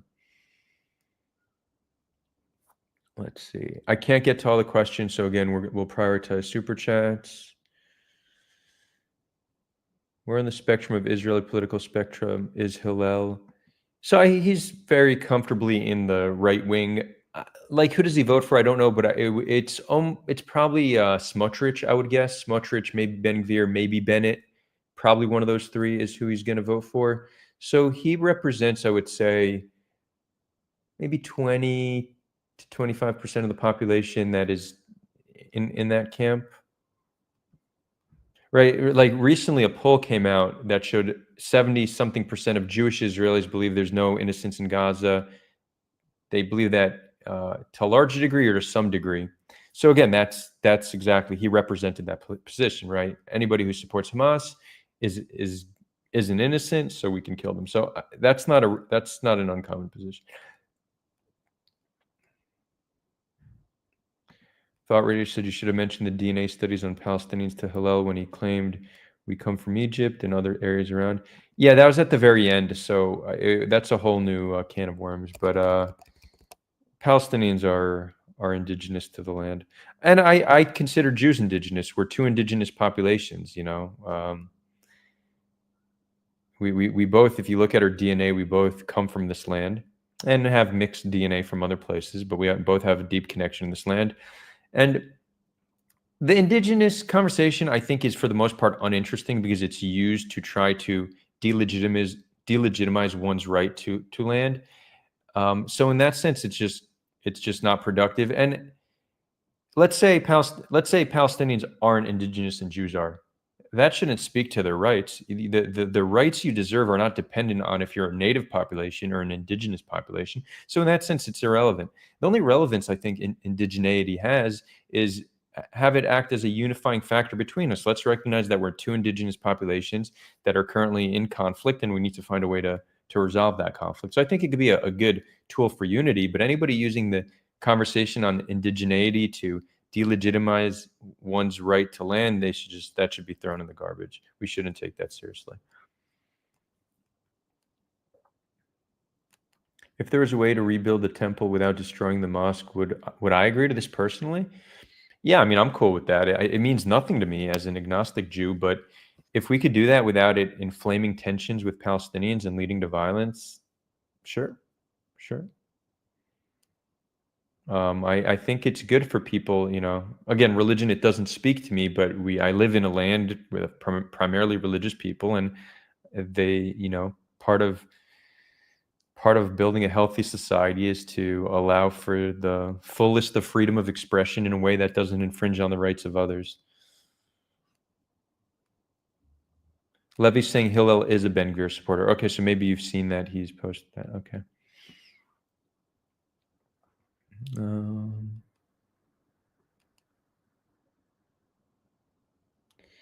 Mathmo, this is the position to probably anyone to the right, Bibi and to the right.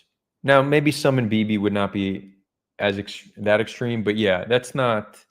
It's a significant number of Israelis, right? Like, so for example, if the entire Israeli population watched our debate right now, most of them would think that I am delusional and that he is speaking truth, for the most part. Yeah. But I will tell you, when I do speak, when I have time to speak with Israelis one-on-one, I am able to convince them to some extent. I'm able to get them to see things differently. It's not always easy. The most extreme in the society, I'm not able to, but Israelis can be convinced of things when you talk to them. It's also much harder when you have a public debate, because it's very hard to. It takes time for your views to change, to reflect on to reflect and comprehend new information, but especially in like the public sphere. So it's the debates are not the most conducive to changing each other's mind, but hopefully debates are entertaining and they bring in a lot of viewers, and hopefully that does change people's minds. And part of I do, as I mentioned, I get a lot of hate for this, but I get a lot of messages from people on both sides saying that they've been transformed by this content. So that, for every negative comments I get, a comment like that negates 20 easily. Who will I vote for if there were elections today? Probably Hadash, or the Democratic Party. Which is funny because in the U.S. I don't vote Democrats, I vote third party. But I would vote for one of those two, depending on. There's a strategic vote, right? I would need to see how they're doing in polling, and then I would decide. But one of those two.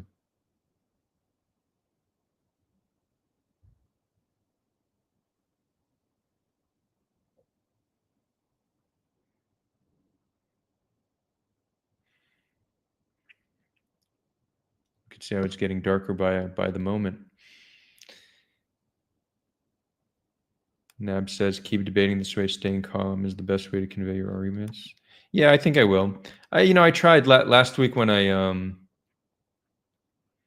we had the Zach versus Zach debate, and then one of the Zachs left, so I got in a little back and forth with the other Zach, and I upped my energy there in a way that's unusual for me, to kind of see if just how it's perceived.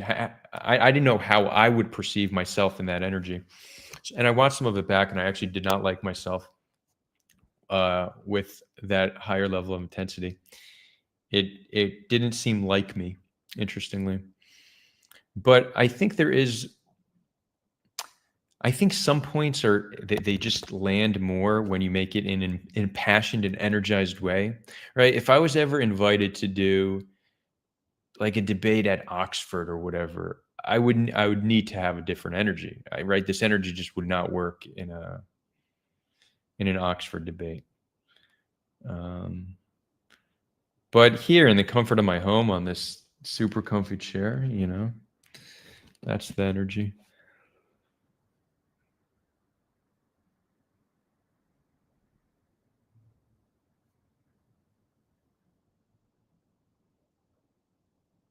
Who do I think will win? I think they're saying Bennett will win, right?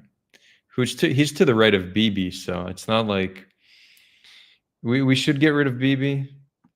We deserve better. He's, aside from the fact that he's one of the worst war criminals of the century, 20 years in power, yalla, bye. It's time to say goodbye. But it's not like we have a long list of revolutionary peacemakers waiting to take his place that will change the status quo significantly. So it's not, it's unclear how much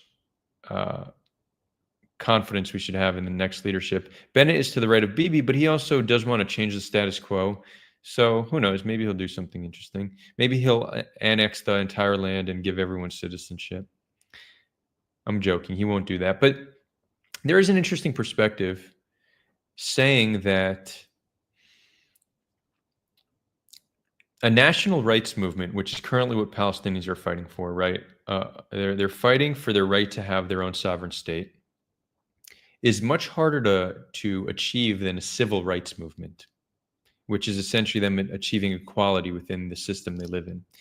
So if Israel creates a one-state reality, which it is over time creating, and kills the two-state solution, and then Palestinians engage in a civil rights movement and a national rights movement, I think there's a case to be made that that would ultimately be more effective than a national rights movement. But interestingly, such a solution would be the end of the Jewish state. So it seems like the right wingers who want to have the entire land from the river to the sea be Israel, they're in a sense anti-Zionist, you know? They're increasing the chance that there won't be a Jewish state from the river to the sea. The surest way to ensure a Jewish state is two states. So the far right are increasing the chance that Israel ceases to exist as a Jewish state, which is interesting.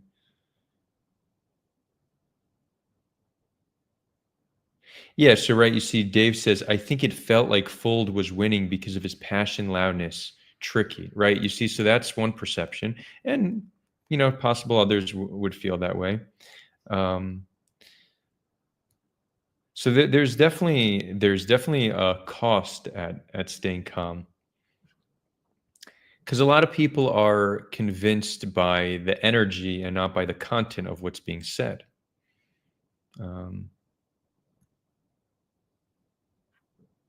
Adar, get on the rooftop. I'll wave and see if you see me, dude. Where are you? Where are you in relation to me? Because I do see some villages from my window. So depending on where you are, it's possible we could do that.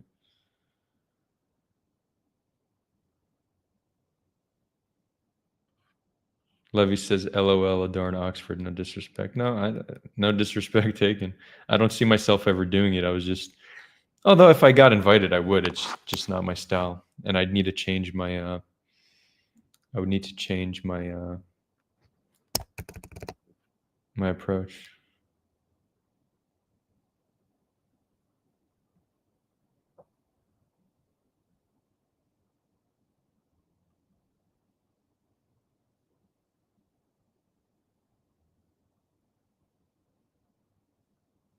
How's the weather there?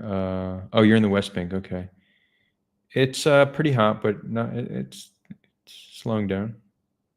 Slowing down. Or cooling down, slowing down. What does that even mean?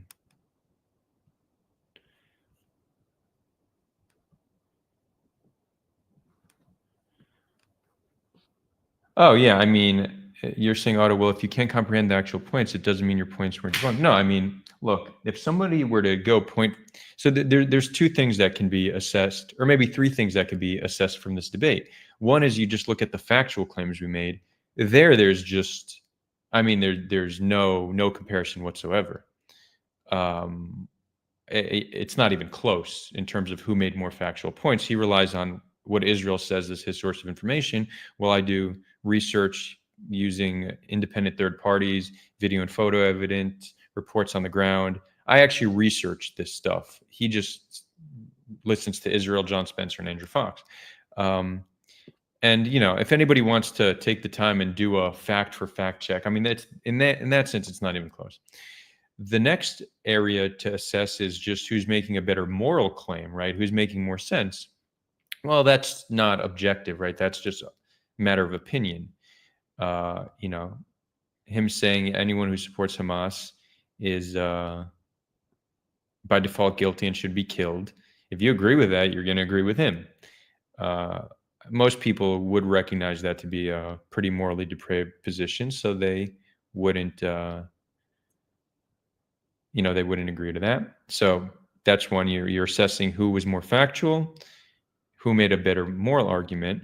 But then, and this very much might be the majority of how people assess debates, it's who sounded more compelling and convincing, right? And I think that's probably how most assess debates. But so it is interesting, you know, the very different styles, his being like passionate, even a little heated at times, and me being calm. It's probably appealing to different people, right? Let's say somebody had no position on Israel-Palestine, so they're looking purely like from an unbiased perspective.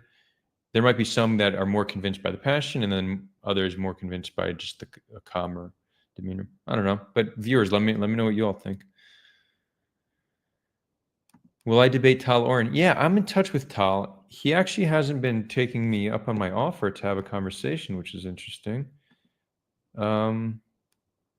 Yeah, we need to get him on. There's the class of people that would rather debate a bunch of nobodies on Omegle because they don't know what they're talking about. So Tal, I'm not going to say he's been avoiding me, but I've gave him many opportunities to join me for a conversation, and he has not taken it. So that speaks for itself to a large degree, but I could ping him again.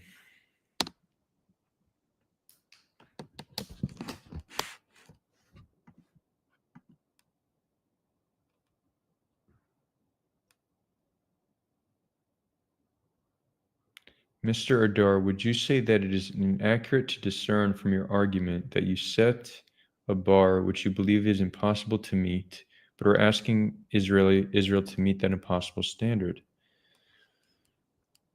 No. I'm not sure exactly what you're referring to. Are you referring to how I believe Israel should conduct itself in Gaza? Is that an impossible standard? Is that what you're asking? Because if it is, I don't think that that's an impossible standard. I mean, just very clear things. First of all, proper evacuations out of Gaza. Build the refugee camp in the Negev. Let Gazans into their historic homeland. And you could also, you don't need to let them into Israel proper. You could bring them into the West Bank. You could work with other countries to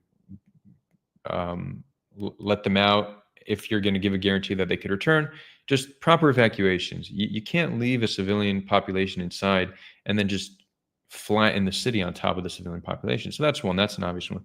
The second is just a very different level of proportionality. We know that Israel was killing militants in their homes with their families at night, and sometimes in buildings that had many other families. It was permissible to kill one low-level militant, to kill 20 civilians for one low-level militant. That's a preposterous level of proportionality that we haven't seen other militaries engage in, not in the 21st century.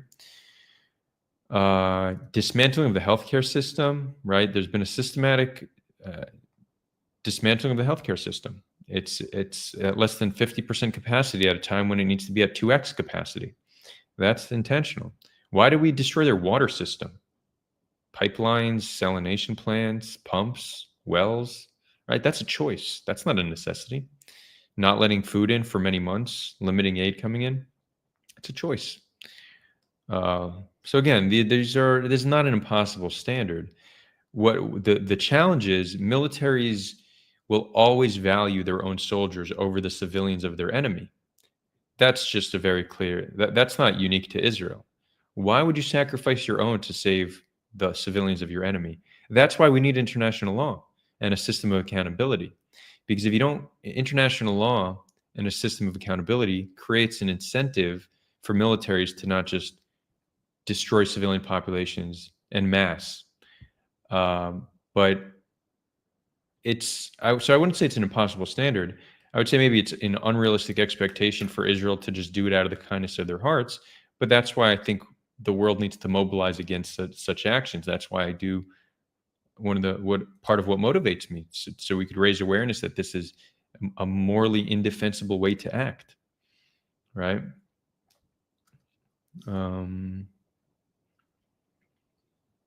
Because the more we talk about it, the more we create public outrage, the better positioned we are to change our systems and institutions to be able to stop something like this from happening. And to not fearmonger, but very well, the survival of our species might depend on us needing to build an international system that doesn't allow us to kill each other in mass, right? So this isn't just relevant to Israel. It's the lack of a system. It's the current problem in a system that allows for this to happen is a very dangerous system. It's currently very deadly for Palestinians, but it's a system that's dangerous for Jews and it's dangerous for people all over the world.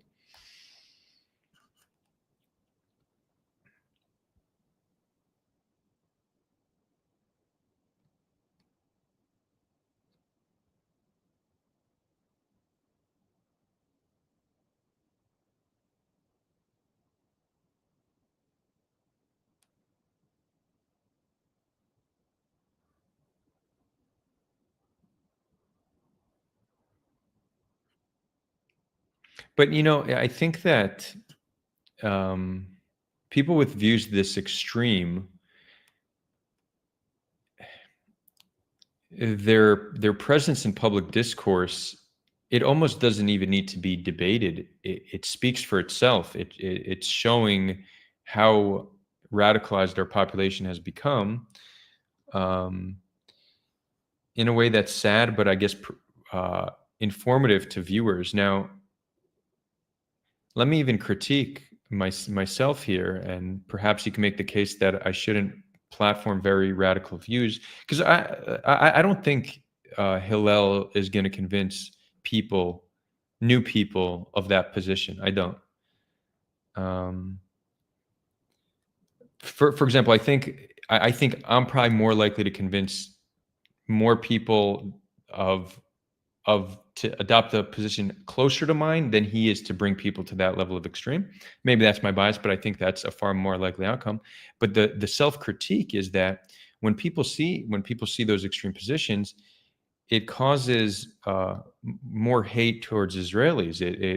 It's essentially contributes to the demonization and dehumanization of the Israeli people, which I think is problematic because it allows people to support violence towards Israelis, right? So if people are seeing Israelis come and make these claims that we could kill 70% of Gazans and there's nothing wrong with that, that might create more hate against Israelis, and it might create a situation where more people are willing to support violence against Israelis. And right, that's the cycle. Hillel thinks it's okay to kill Gazans because he says they're sufficiently radicalized that you could kill them. People view this about Israelis as well, right? This is a vicious cycle we're in. Whereas you're saying, how can you join Discord? I see you're watching this on Twitter. In my bio, there's a link to Discord.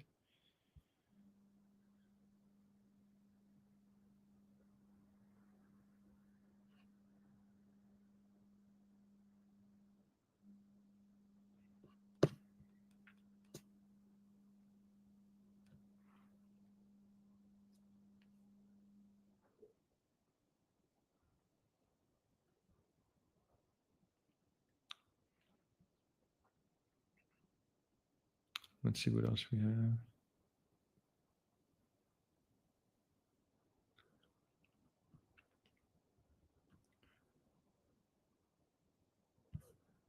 Oh, we got another super chat. Thank you, Asaf. 6 shekels. When do you think the war will end? I don't know, man. I mean, it depends on Trump's patience, right? He might become impatient at some point. It also depends on if Netanyahu can maintain a coalition while ending it. It does, and I didn't look into this, so maybe somebody who looked into this can let me know, but it seems like Netanyahu is trying to bring Gidon Sar and Gantz back in his coalition, which I believe would allow him to get rid of Smotrich and Ben Gvir, but correct me if I'm mistaken. So if he's trying to do that, it's possible that he's trying to bring them in order to end it. But it's also hard. The majority of Israelis are calling to bring the hostages home and end the war because they're just tired of they're tired of soldiers dying. They're tired of the hostages not being out. They don't believe Hamas will be defeated, which has been my position since day one. But many people did have confidence that over time they will be defeated. I think on October 10th, I said it's probably at around 10% that they'll be defeated. And it's still possible they will be defeated, but the chance has always been low. But so Israelis want them back. But at the same time, for all this to be in vain, right? For all the death and destruction, and then for Hamas to still be in power, many Israelis struggle to come to terms with that. And Netanyahu and the political establishment is also, I think, struggling to come to terms with that, right? It's like 500 of our own killed, hostages in tunnels for years, the global backlash we received, and they're still in power. All that for nothing. So I think that's part of what is giving a motivation to not end it.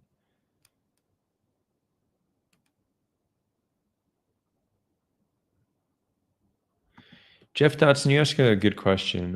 Hillel seems very distinctly carrying hurt from his brother's death.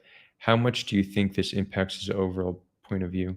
It's hard to know, but I mean, very obviously, traumatized people, trauma radicalizes us. So that's not the kind of experience that's going to make somebody more inclined to want to fight for peace and believe in the best in your enemy. Some people have that effect, right? Some people, trauma actually brings them to the other side, but more likely than not, it further radicalizes you. But his brother, I knew him not personally, but we were Facebook friends. Um, his brother's views were similar to his back then, so I don't think he was a moderate until that happened, right? Most of his family lives in the West Bank, so I don't think that radicalized him. I think it maybe the trauma probably contributed a little bit to his extreme stance, but that's not where it came from. Yeah, I remember when that happened. It was very sad. Oh, and this is something I actually forgot to point out to him, but he said he almost implied that I say settlers are evil, but most of my family are settlers as well. Um, so that's no, they're not evil, but I also don't think most Hamas are evil either. Most people aren't evil. Most people support evil against those they deem their enemy. So it's just about humans being complex. We have immense capacity for those. Sorry, immense capacity for compassion and love for those in our in group, and a capacity for hate for those in our out group. So take any extreme population that supported the most horrific atrocities against another population. Let's take the Nazis, right? Most Nazis who supported Nazism, and I don't know how aware they knew of what was happening in the death and concentration camps, but most of them, if you meet them, they'd be kind and you'd perceive them as regular people who are easy to connect with, easy to speak to. It's the same with most settlers. It's the same with Hamas. When you meet them, not in the context of "you are my enemy," you don't walk away from that interaction thinking that they're bad people, unless you talk to them about their ideology, and then you could get the perspective that they might have problematic views. For example, if whoever heard Hillel's views and think his views are completely deranged, if you were to meet him in a regular context and not talk politics, you'd leave seeing him as a kind individual who's warm and easy to talk to, and just a generally good person. That would be your impression of Hillel if you met him and didn't talk politics. And it's the same with extremists all over the world, right? So we have immense capacity for love for those in our in group, and capacity for evil for those in our out group. So saying, are people evil? I think the only evil people are like sadistic psychopaths who actually get pleasure in harming others. Like, that's evil. But most people are just acting in a way that they believe is essential or important for their survival.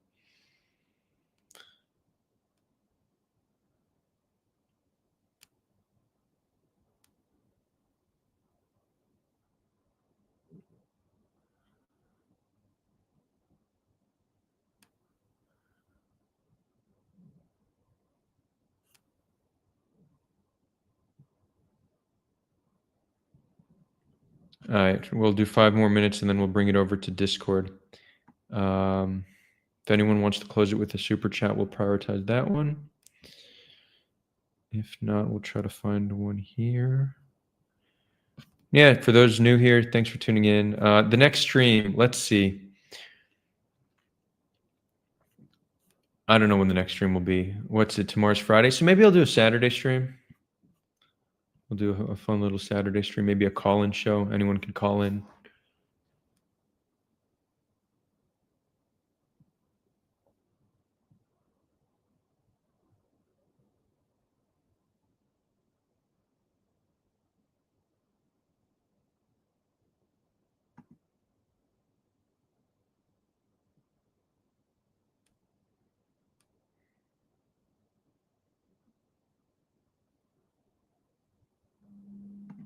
Yeah, Linda says, Linda, good point. People's politics are shaped by their family histories and experiences. They are not by nature ideologues. Yep. And people's also views are more compromising and changeable than people think. Extremists can be de-radicalized just by different environmental conditions.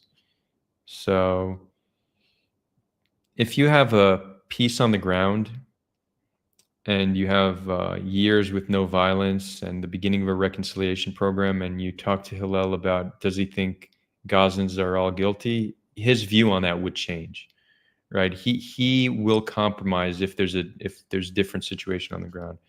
But right now, the current climate, the current environment is one that's very much conducive towards radicalization, but it's changeable.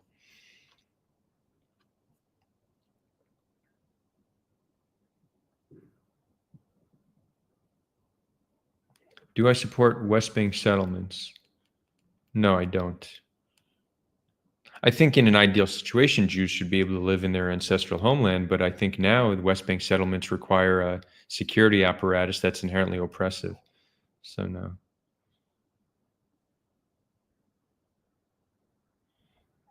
Ahmed says, do you think Israelis will ever understand what they did in the future? The brainwashing is strong. I don't know. It depends how this thing resolves, right? I mean, maybe over time. So, for example, look at the United States. The United States never got defeated, but we did recognize that slavery was wrong, segregation was wrong, and what we did to the Native Americans is wrong. So that did happen over time. It took centuries. Well, for segregation and slavery, it took just decades. Slavery, we did need to fight a war for, but we did see that most Americans today recognize it to be wrong. So yeah, Israelis very well may go through that process. It's just unclear how long it will take. Have we seen the Gaza war in isolation or as part? Should we be seeing the Gaza war in isolation or as part of a two-pronged campaign to displace all Palestinians? That's a good question. I mean, I don't know if entirely in isolation, because we say Hamas, Hamas, Hamas, Hamas. They're not in control in the West Bank, and it's not like there's statehood there. You know, you've had a relatively moderate government in the West Bank for decades, and what did Palestinians get for their moderation and their compromise? So it's important to understand the bigger picture, but it's not as obvious. But there's still two fronts. The mission there is different, you know. I think in Gaza, it's either relocate in the near future or defeat Hamas.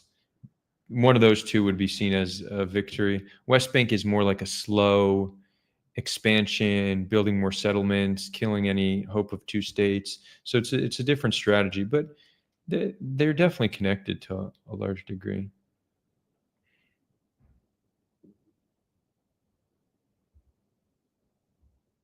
How can Israel guarantee that the injured soldiers and those with PTSD and brain injuries won't off themselves in coming years and do crime due to mental illness? I mean, we just need to invest a lot more in mental health, right?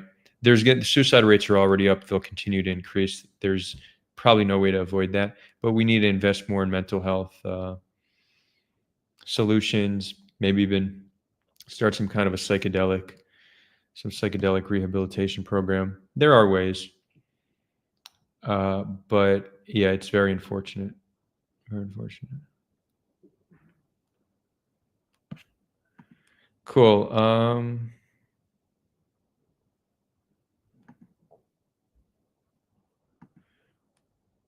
Dun, dun, dun. Okay, let's wrap this up. I'm going to drop a link to Discord. Oh, we got another super chat. Okay. Well, every super chat buys 4 more minutes. Okay. That's what we'll do. $2 from Zama. Settlement make two-state solution impossible. Yeah. I mean, whether you could do land swaps, you could also have a situation where Jews living in Palestine, you know, they'll just be Jews living in Palestine. They might have it retain an Israeli citizenship, but they will still be residents with Palestine. So there are ways to achieve it. It's not a. But yeah, it definitely makes two states harder to achieve. There's no denying that. No denying that.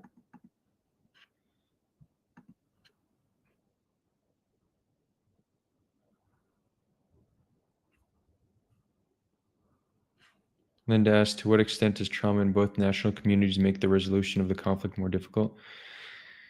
I mean, it's hard to measure it, but trauma generally does not make you more compassionate, more open, more understanding. It does the exact opposite. So traumatized people are not the optimal people to reconcile and find a way for peace with one another. So yeah, that's definitely a challenge, but that's something we're going to need to figure out, which is also why we need to strike this balance. You often hear it, and it's more common in, call it the woke social justice movement, but they say that oppressed people know no one understands their situation better than them, and we need to listen to them for the solutions. And there is truth to that oppressed people understand their situation in a way that outsiders can't. But often when you're oppressed and traumatized, you don't see things as clearly. Sometimes you're too close to a situation to have a broad enough. Sometimes it helps to sit in your ivory tower and get perspective of the situation. So I think the solution is to listen to oppressed people, but to recognize the limitations of their perspective, right? So it needs to be an alliance between those who have the comfort and privilege of not being traumatized, working alongside those who are oppressed and traumatized.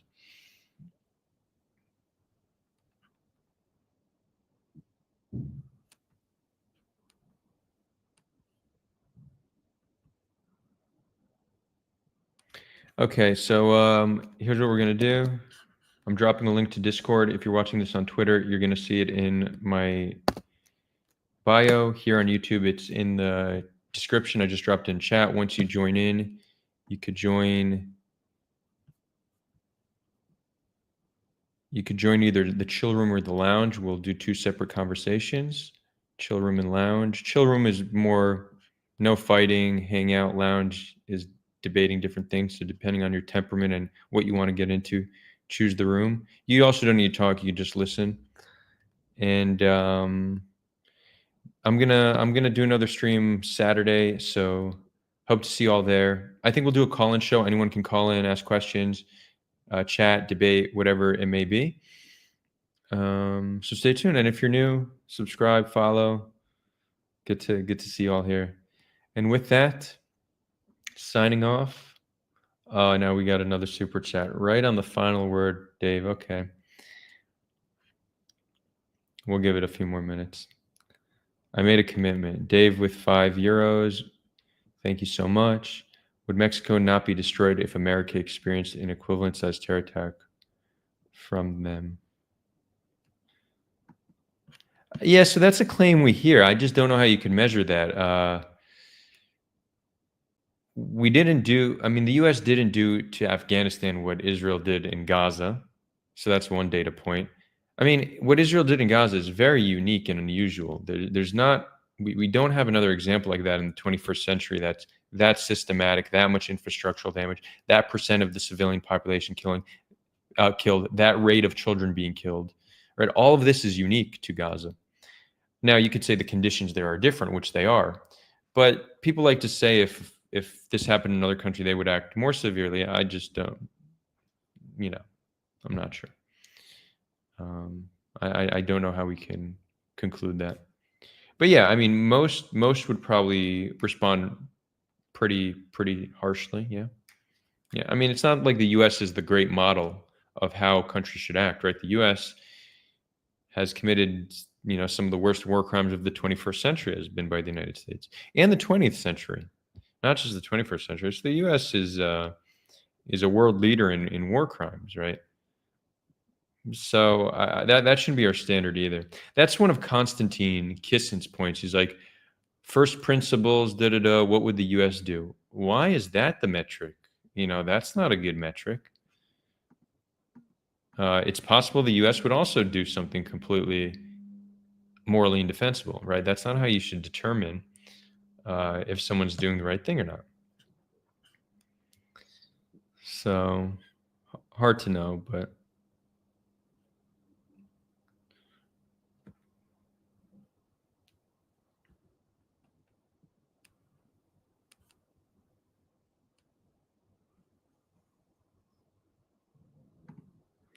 Linda's saying, I tuned in late, so I may have missed the info, but how high is your current estimate of Gazans killed in the war directly and indirectly?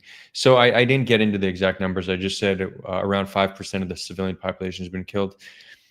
Indirect is harder to know. It's harder to measure, but I put like a plausible range of civilians killed at between 90 to 110,000, though it could be higher, it could be lower, but I'd say that's the most plausible range, 90 to 110,000. Hey, Zara, good to see you here. Long time.